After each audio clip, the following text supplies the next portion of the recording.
जय हिंद बच्चों। तो इस लेक्चर में आप सभी लोगों का बहुत बहुत स्वागत है। तो प्यारे बच्चों, इस वीडियो में हम लोग चैप्टर 1 का उदाहरण 1 ओके करेंगे और इसके पहले वाले वीडियो में हम लोग बेसिक चैप्टर 1 में बेसिक क्या क्या था उसके बारे में सीखे थे और अब इस वीडियो में हम लोग उदाहरण 1 ओके करेंगे, ठीक है ना। तो चलिए देखते हैं उदाहरण 1 क्या है। कह रहा है कि संख्याओं 4 के पावर n पर विचार कीजिए जहाँ n एक प्राकृत संख्या है, ठीक है ना। जाँच कीजिए कि क्या n का कोई ऐसा मान है जिसके लिए 4 के पावर n अंक शून्य पर समाप्त होता है, ठीक है ना। देखो उदाहरण 1 में जो बता रहा है, इसमें जैसे हम लोग ये अभाज्य गुणनखंड करके इस चीज़ को हम लोग सिद्ध करेंगे या बताएंगे, ठीक है ना, और जांच करेंगे जो भी है अभाज्य गुणनखंड। और इसके पहले वाले वीडियो में हम लोग अच्छे से सीखे थे कि अभाज्य गुणनखंड क्या है, कैसे करते। तो अभाज्य गुणनखंड करते हुए हम लोग बताएंगे कि जो संख्या दी गई है 4 के पावर n वो शून्य पर समाप्त होगी या नहीं, जहां n एक प्राकृत संख्या है, ठीक है ना। अब यहाँ पर n का मान हम प्राकृत संख्या मतलब कि सभी प्राकृत संख्याओं के लिए हम चेक करके बारी बारी से नहीं बता सकते, ठीक है ना, क्योंकि प्राकृत संख्याएं तो अनंत हैं, अनंत होती हैं। तो हम लोग यहाँ अभाज्य गुणनखंड करके बताएंगे, ठीक है। अब देखो जी, अभाज्य गुणनखंड मतलब ये कि जैसे ये संख्या दे रखी है, ये जो संख्या दे रखी है ये है 4 के पावर n, ठीक है ना। देखो ये 4 के पावर n है। अब ये बताना है कि मतलब ये संख्या 0 पर समाप्त होगी या नहीं होगी जहाँ n एक प्राकृत संख्या है, ठीक है। यानी कि अगर जैसे मान लो समझा जाए तो अगर n की जगह पर 1 रखें हम तो 4 आएगा, ठीक है। n की जगह पर 2 रख दें हम लोग तो 4 चौक के 16, 4 चौक के 16 आ जाएगा। n की जगह पर अगर हम लोग 3 रखें तो 4 चौक के 16, 16 चौक के 64 आ जाएगा, ठीक है। यानी कि n का मान हम लोग यहाँ 1, 2, 3 रखे हैं। तो जो संख्याएं हमें प्राप्त हो रही हैं ये सब शून्य पर समाप्त नहीं है। देखो ये 4 पर समाप्त है, ये 6 पर समाप्त है, ये भी 64 भी 4 पर समाप्त है, ठीक है ना। और ऐसे ही हम जो है n की जगह पर 4 रख दें तो भी हमें कुछ प्राप्त होगा, मिलेगा, ठीक है। ये 4 की पावर 4 मतलब हो जाएगा 4 चौक के 16 को 6 हासिल 1, 4 छके 24 और 1 25, 256 हुआ। तो यहाँ भी देखो ये संख्या जो है n का मान 4 रखे हैं तो ये संख्या 6 पर समाप्त हो रही है, देख लो, ठीक है। अर्थात मतलब ऐसे अब हम सभी प्राकृत संख्याओं के लिए नहीं चेक कर सकते। तो इसका नियम है अभाज्य गुणनखंड विधि द्वारा हम लोग ये चीज़ हम लोग दिखाएंगे, जाँच करेंगे, ठीक। अब अभाज्य गुणनखंड विधि द्वारा कैसे जाँच करेंगे, देखो 4 है ना, 4 का गुणनखंड अब लोग अगर हम लोग करें तो 2 गुणे 2 ऐसे बनेगा। देखो 4 का अभाज्य गुणनखंड 2 गुणे 2, ठीक है ना। अब देखो जी, अगर कोई संख्या शून्य पर समाप्त होती है तो उसके गुणनखंड में कम से कम 1 2 और 1 5 का होना अनिवार्य होगा, ठीक है ना। अगर कोई भी संख्या शून्य पर समाप्त होगी तो जैसे जैसे मान लो कि कोई भी संख्या ले लो जो शून्य पर समाप्त है। जैसे मान लो कि हम लोग 10 ले लिए, देखो 0 पर समाप्त है, गुणनखंड करो जी, ये देखो गुणनखंड कर लिए।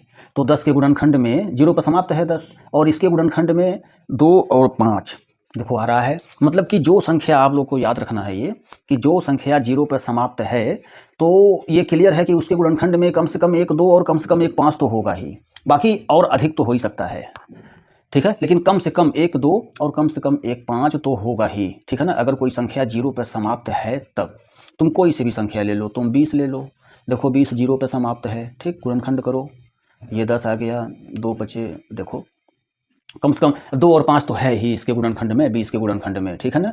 तुम कोई सा ले लो, तुम 300 ले लो, ठीक है, तुम 510 ले लो।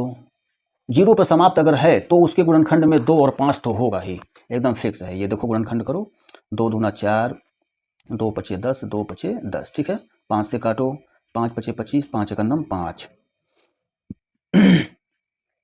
ये 51 3 से कट रहा है, फिर 17 कट जाएगा। देखो जी ये 510 एक संख्या है जो 0 पे समाप्त है और इसका हम लोग अभाज्य गुणनखंड किए हैं। तो देखो 1 2 और 1 5 तो है ही, 1 2 और 1 5 तो है ही, बाकी और कुछ हो या ना हो उससे मतलब नहीं है हमें, ठीक है। यानी कि पता ये चल रहा है कि अगर कोई संख्या 0 पर समाप्त है तो उसके गुणनखंड में एक कम से कम 1 2 और कम से कम 1 5 ये दोनों जरूर होंगे, ठीक। तो अब देखो जी पीछे हम लोग जाकर देखें, जो संख्या यहाँ दे रखी है 4 के पावर n, तो इसका हम लोग अभाज्य गुणनखंड किए हैं तो इसमें केवल 2 है, 5 है ही नहीं, ठीक है। तो यानी कि ये संख्या देख लो अब 0 पर समाप्त नहीं होगी, क्योंकि 2 तो है लेकिन 5 नहीं है, ठीक है ना। तो अब इसी चीज़ को जो है हिंदी में लिखना है अपने भाषा में समझाते हुए।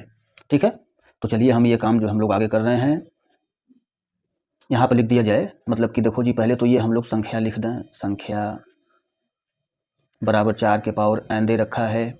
इसका अभाज्य गुणनखंड करेंगे तो 2 गुणे 2 के पावर n आया। ठीक है ना। अब देखो जी, अब हिंदी में लिखना है, चूंकि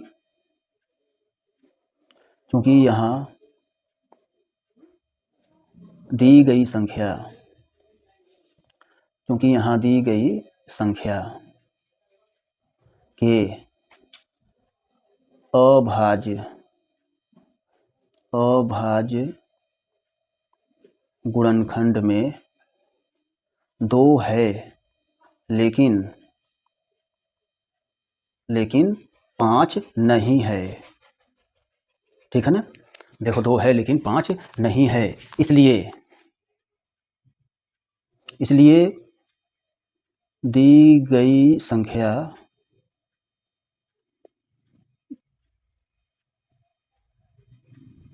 शून्य पर समाप्त नहीं हो सकती है। ठीक है। अतः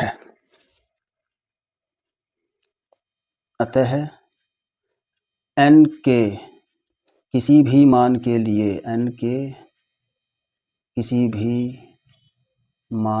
लिए संख्या 4 के पावर n अंक शून्य पर समाप्त नहीं हो सकती है।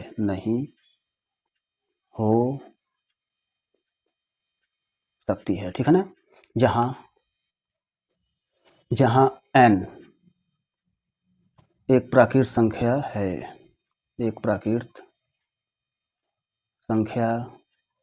है। ठीक है ना। देख लो जी, ये हम लोग जांच कर लिए जी। ठीक है ना, बता दिए हम लोग कि कैसे क्या है। n के किसी भी मान के लिए जो संख्या 4 के पावर n है, ये 0 पे समाप्त हो ही नहीं सकती। ठीक है ना। तो इस प्रकार ये उदाहरण हम लोग ओके कर लिए। अभाज्य गुणनखंड विधि द्वारा हम लोग इसे सॉल्व किए, बताए। ठीक, तो अब इस वीडियो में इतना ही रहने दिया जा रहा है, और इसके अगले वीडियो में हम लोग उदाहरण 2 सॉल्व करेंगे। ठीक है, तो मिलते हैं अगले वीडियो में उदाहरण 2 के साथ। जय हिंद, जय भारत।